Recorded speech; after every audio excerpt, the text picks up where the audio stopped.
And welcome back to the second round for SCL 2. We have our next match is coming up in about 10 minutes, but first, we'd like to introduce the new crowd in the studio. So, first up, we have Bacchanalian and Apathetic Brent joining us from the commentary box. Hello, fellas. How are you? Heyo, doing pretty good. It's been a good morning of matches, an exciting day. Can't wait to see the second half.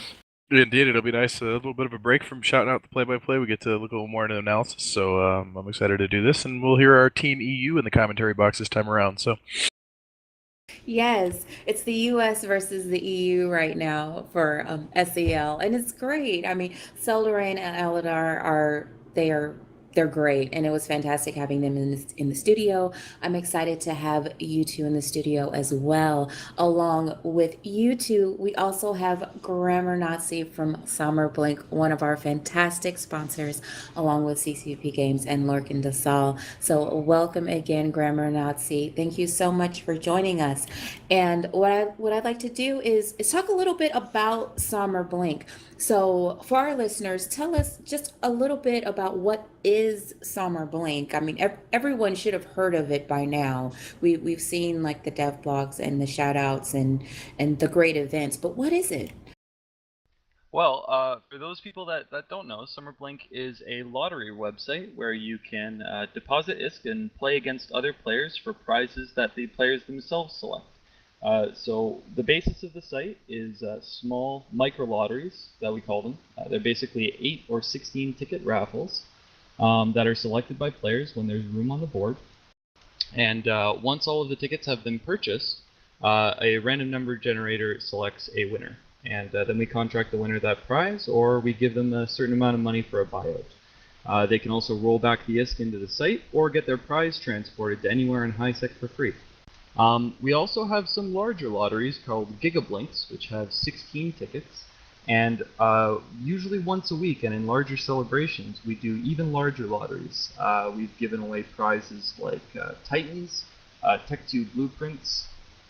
We've given away unique ships, such as Guardian Vexers, Drestias, U2s, and we're also able to give away some very, very large ISK prizes, up to 250 billion ISK at a time.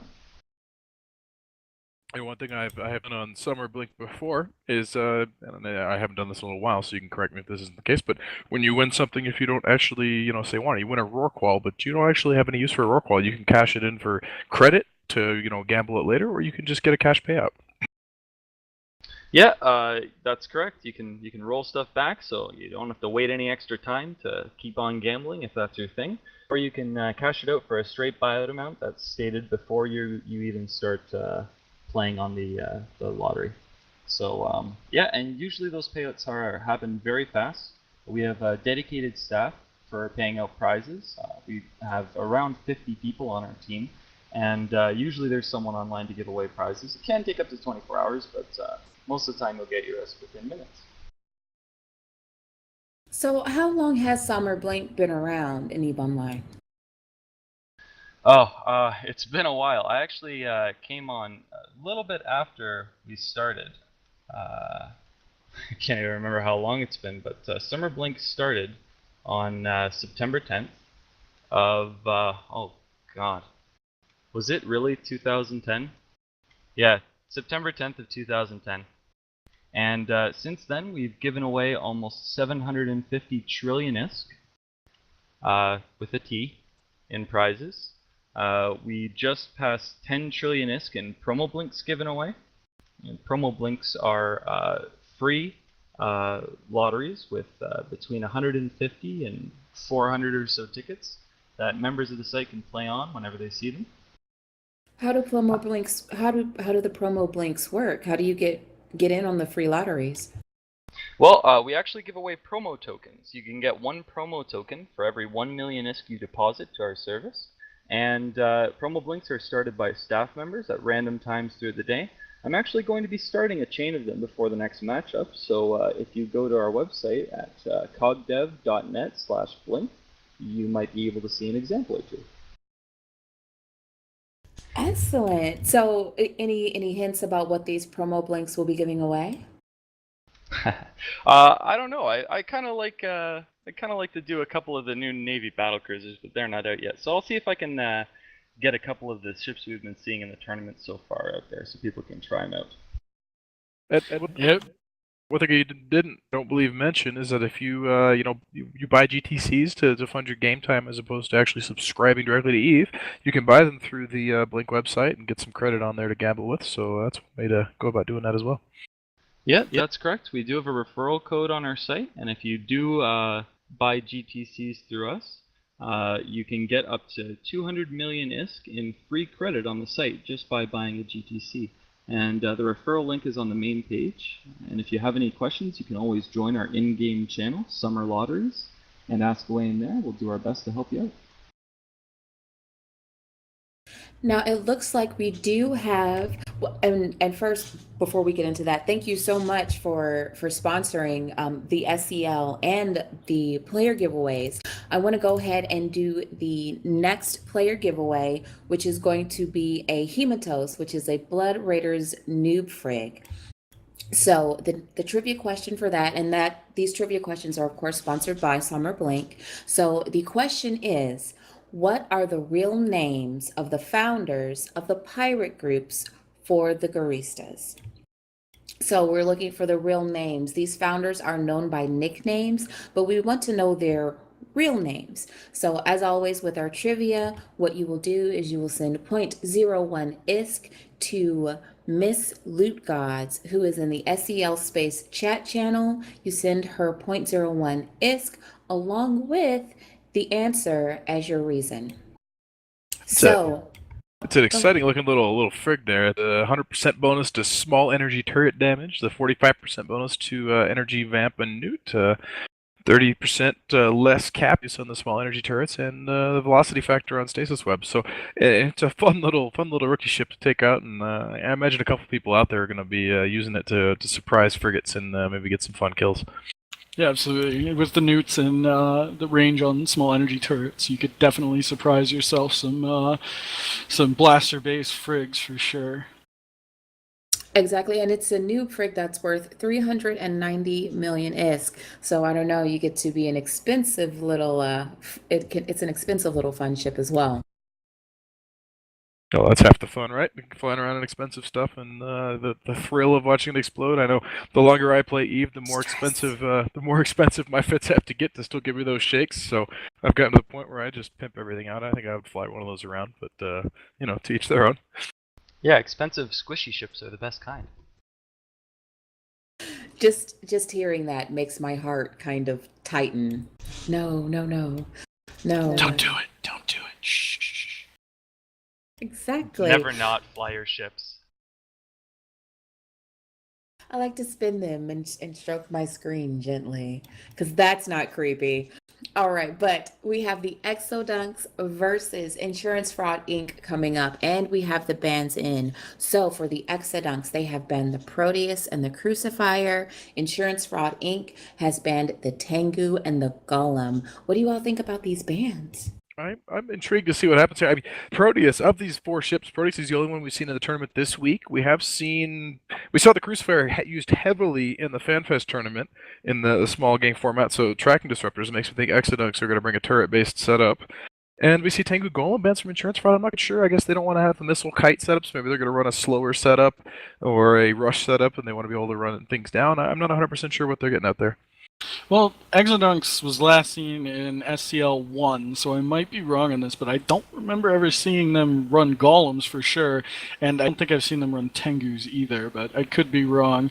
But yeah, with the Crucifier ban and the Proteus ban, I think that they're probably looking to eliminate Armor Tinker, and again, like you said, the turret-based setup, or they're probably going to run themselves a turret-based setup because they don't want those TDs on the field. But again, I don't think that the Crucifier is that strong of a ban, personally.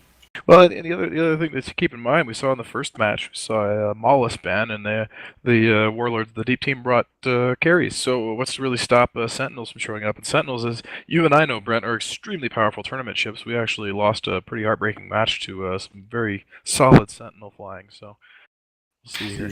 Yeah, and Block and Alien is referring to AT-10, where we took a Vindicator setup against Verge of Collapse, and they had a Minotaur Rush setup, 2 Sentinels, and by good piloting and taking advantage of our bad positioning, they were able to completely neuter us with just 2 Sentinels. So, very strong ships, and usually by wiggling around your ships themselves, say going from a T2 Logi to a T1 Logi, you can upgrade to the T2 E-War Frig as opposed to its T1 variant. Excellent. So, what do you all think? So, what are your predictions for this match coming up? Both are very strong teams. Exodunks with individuals like Hard SP and Duncan Tanner, and then Insurance Fraud Inc. with individuals like Faffer. What do you think about these teams and their pairing? Well, personally, I'm pulling for Exodunks, which is actually Eldaris, Rex, Nope, people like that. It's the Exodus Alliance in Eve, who were actually our practice partners for AT10. I'm pulling for them. They've got a lot of great individual pilots. Hopefully, they got some preparation done. But Insurance Fraud is a very diligent team. They put in a lot of work, a lot of effort, and I think that it could go either way. I would probably have to give individual piloting over to the Exodunks, though. Yeah, I'm curious. We have a couple ex-Stimulus or Propel guys over there. I don't know if they're flying today, but Sturmgeier is one of their members, and I'm shout out to him if he winds up on the field. I see some familiar names showing up in local here: DHP Wildcat, Dalika, Jamie's Score. These are guys we've seen in previous SCL tournaments, so these guys are no stranger to the format here. It's certainly going to be an exciting match, and I can't wait to see them come up. Now, speaking of exciting matches, I'd be remiss if I didn't speak to you a little bit, Bacchanalian, about your time at FanFest. Congratulations to you, and of course, our cameraman, Namamai, for coming in first place at the EVE Online tournament at FanFest. I was able to watch it. You guys were fantastic. You were in a team along with Heart SP and then two pickup players. Actually, Kadesh Princess was on the Warlords team today, and the other pilot, I'm not sure actually where Nick came from. Not 100% certain there, but it was kind of an honor flying with them. I got invited last second to the team. I think on Brett's recommendation, and it was great fun. It was a great insight into how they run their team. I got to say, it was extremely intense. Heart SP had some very strong opinions on how people were piloting. I know both Namamai and I made mistakes in the first couple matches, and Heart SP yanked us aside afterward and said. I'm sorry, Nick is stealthware. I'm getting information now. Pulled us aside and said, "Hey, what happened there?" And we tell him, "Okay, I made a mistake. Here's what happened. This went wrong." And he says, "Okay, don't let it happen again." So they get very, very serious. And when we went to that final against the Pandemic Legion team, we had a counter to what they thought they were going to bring, and we wound up sitting down ahead of time. And Hart had like 6 different strategies based on the 6 different comps he thought Pandemic Legion could possibly bring, down to what the newt target and damp targets would be. I mean, he had everything planned out, and it was just very impressive to see the preparation. It was incredible, and poor Namamai was sick Oh during man. during the matches. He was sick as a dog during the dust tournament. He was curled up in a corner in a ball waiting for our tournament to come up, and I'm impressed that he did as well as he did, because I got the same thing, and by the next day I was miserable. I spent Sunday at FanFest in bed just wanting to die. That was a miserable Icelandic nerd flu, as people were calling it. It was not fun, but it was great winning, and it was fantastic time. CCP Bro and all those guys, Navigator, all those guys putting on a great tournament, and it was fun. I got some prizes. We're apparently supported now by Razer, us winning team. I haven't gotten information quite from the Razer rep exactly what that means, but I do have a Black Death Adder on the way to me in the mail. Got some other fun little trinkets and a nice shiny little plaque that says, first place EVE Online FanFest tournament. So You yeah. can't say trinkets. You have to let us live vicariously. What did you get? So 2 cases of beer, the Black Adlers in the mail. What else? The plaque. The plaque, we got like a mouse tether, which frankly I did not even know existed or what exactly that is. But I got What? yeah, it's like a mouse cord tether, I guess, to keep my mouse cord from getting wrapped up in things. It's a little interesting little gadget. Just like a what do you call those things you strap your keys to and wear on your neck, or your FanFest pass. Um, we got let's see, a T-shirt. I got a Razer beanie, and just like I said, little trinkets, little fun stuff. So. And if anybody's in the market for new residuals, mouse, keyboard, headsets, etc., I cannot recommend Razer enough. I've got Razer Black Widow keyboard, and I don't know how many times I spilled beer on it.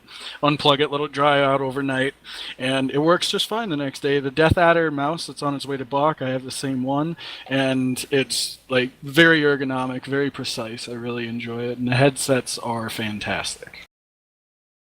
Yeah, actually, I'm using a Razer headset right now. Although I have to admit, I have Logitech gear. I think I'm going to be replacing that over the coming year. But yeah, I've definitely gone through a few keyboards, spilling beer on them, and I know the first time I do it, that's the end of the keyboard. So it's good news to me that the Razer ones last a little longer. I've literally spilled beer on this keyboard probably 7 times, and it works just fine the next day. It doesn't work very well that night, though. And just to stroke on Razer just a little bit more, I have a Black Adler mouse, and the reason I like Razer is because I have these delicate lady hands, and I don't have giant man hands. So most of the gaming mice are just huge for me, and they're so incredibly uncomfortable to use. But with the Death Adler, it actually, you know, it's comfortable to use. And I wish there were more female my gaming mice out there because I'd love to have a mouse with like a bunch of crazy buttons on it so I could hotkey more things. Well, we have the first Listen, team landing on the field. I imagine the second will be coming in shortly, so just a few minutes out from the match. I think this is going to be an exciting one, just from what I already see on the field. Yeah, you look to see explosions early and often. definitely. So now, going back to our guest, Grammar Nazi with Summer Blink. Now, I'm curious. The biggest prize we will be giving away here, as courtesy of you, for today is going to be a Balgorn worth 1 billion ISK, which will be our fourth trivia question of the day, coming up in the next hour. But what's the biggest prize you've ever given away on Summer Blink? That's that's actually kind of a hard question because not everybody values prizes the same way. So in terms of pure risk, we've given away 250 billion a couple times. Those are on our major celebrations usually. But in terms of nebulous prizes, we have given away a Hulk BPO, of which I believe there are only 5 in game, and those are getting more expensive all the time depending on the person who wants to buy them. We have had a Revenant prize, which someone took the buyout on, and we've had multiple unique ship prizes who just keep getting more and more expensive. I don't know what a Guardian Vexor is up to now, but we've given a couple of those away. So it's kind of difficult to say, but I'd say 250 to 300 billion S would be a good ballpark. Yeah, it's fun. I think a courtmate of mine won one of those 250 billion prizes, and suddenly a lot of us woke up with an extra few billion in our wallet as he didn't know what to do with all that money and just started handing it out to his friends. Can he be my friend? Rote Capel's But very rich and very generous. I need some friends. Now, it looks like the teams are on the team, and it looks like our fantastic commentary team of Elendar and Selderain Team EU are ready. So we are going to go ahead and throw it to them. This has been Ari Danica in the studio, along with Bacchanalian, Brent, and Grammar Nazi of our wonderful sponsor, SomerBlink. And here's throwing it to our commentary team.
Hey guys, and welcome back to Syndicate